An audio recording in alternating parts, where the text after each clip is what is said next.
I am a virus. Chapter 3, The Virus in Chinese Culture. 7. The Absurdity of the People's Republic.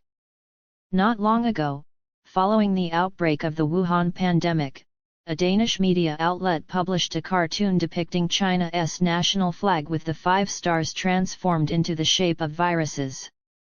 This insult to China sparked a collective outcry among the Chinese, who quickly retaliated by creating their own versions of the Danish flag to insult Denmark. Many of these retaliations were creative, and it was clear that the participants were mainly young people, as middle-aged or older individuals might not be as proficient with computers and the Internet. From my perspective, it was already a significant improvement that these young people did not storm the Danish embassy in protest or call for a boycott of Danish products, as their predecessors would have done. At least they understood that retaliation should be proportional. However, it's truly regrettable to me that these young people were so offended by this cartoon, seeing it as an insult to the country's flag, an emblem of nationalism. In an authoritarian state that has long promoted patriotism, this reaction is unsurprising. What's regrettable is that if the cartoonist had only drawn the largest star in the flag as a virus, leaving the other 4 stars unchanged, perhaps it might have prompted the younger generation to reflect on the absurdity of the flag itself. For many years, I have privately tried to educate young people about the absurdity of China's flag. The 5 stars on the flag symbolize the Chinese Communist Party (CCP) and its relationship with the people. The large star represents the party, and the 4 smaller stars represent the workers, farmers, students, and businessmen, 4 groups that are supposed to be united under the party's leadership. This display of inequality is unique in the world. As an armed revolutionary party, the CCP has never embraced the concept of equality. It's clear that the CCP's worldview does not consider equal rights for all citizens. Yet, we have grown so accustomed to this inequality that it has become normalized, and we no longer question the glaringly obvious message the flag sends about the party's dominance over all aspects of life. This issue lies deep within China's traditional culture, which has always been based on hierarchy and the concept of respect and subordination. There has never been a cultural concept of equality. Without equality, none of the ideals of justice or fairness can truly operate. Coupled with the idea of the victors are always right, every Chinese person, from the most powerful to the most powerless, has been conditioned to accept that the one who seizes power, or the winner, is entitled to rule, much like the emperor who ruled over the people.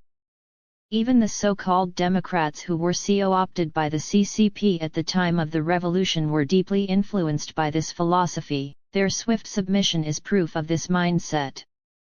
Otherwise, how could they accept such glaring inequality reflected in the country's flag, and why did they not demand democratic elections, as promised by the CCP? If not for the death of Mao Zedong's son in Korea, China would likely be under the rule of the Mao family today, just as North Korea is under the Kim family.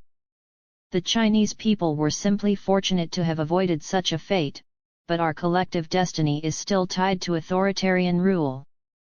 Looking at the course of world history, many are misled into believing that modern democracy originated with the Renaissance and Enlightenment.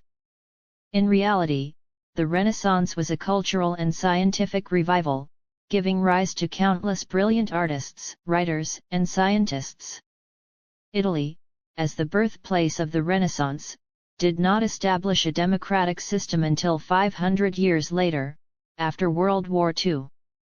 Before that, it contributed the notorious fascist regime to the world. Similarly, the Enlightenment led to the French Revolution, which began in blood and terror, and it took nearly a century for France to develop a republican government, after learning from Britain and the United States. Personally, I believe the true origins of modern democracy lie in the Protestant Reformation, which instilled the idea of equality before God and the notion that human rights and freedoms come from God. In fact, it wasn't any new political ideas or governments that gave rise to modern democracy, but the Puritans, who established the first modern democratic country in North America. Regarding the French Revolution, the British conservative thinker Edmund Burke predicted the destructive consequences it would bring, leading to a new form of despotism. Friedrich Gentz, a German scholar, also refuted the idea that the American and French revolutions followed the same principles, arguing that the American Revolution was a defense of inherited rights rather than an upheaval. As a reader and thinker on history, I raise these points to highlight the dangerous ignorance of equality among the Chinese. If the Chinese do not evolve their cultural mindset and continue to view inequality as normal, China will never have hope for true progress.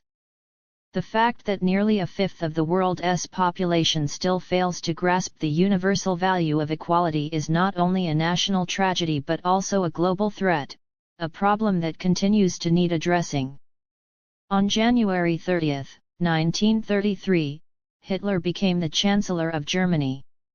On the same day, Albert Einstein, with his wife Elsa, managed to escape Germany and embark on a journey to the United States. On March 10 of that year, Einstein issued a statement in the U.S., declaring that he would not return to Germany. As long as I have a choice, I want to live in a country where citizens enjoy freedom, tolerance, and equality before the law. In reflecting on this story, I admire Einstein's political sensitivity, while also using it as a reminder for myself and for the world. Can we continue to trust and tolerate a country that so openly flaunts inequality on its flag and deceives the world in the name of the people?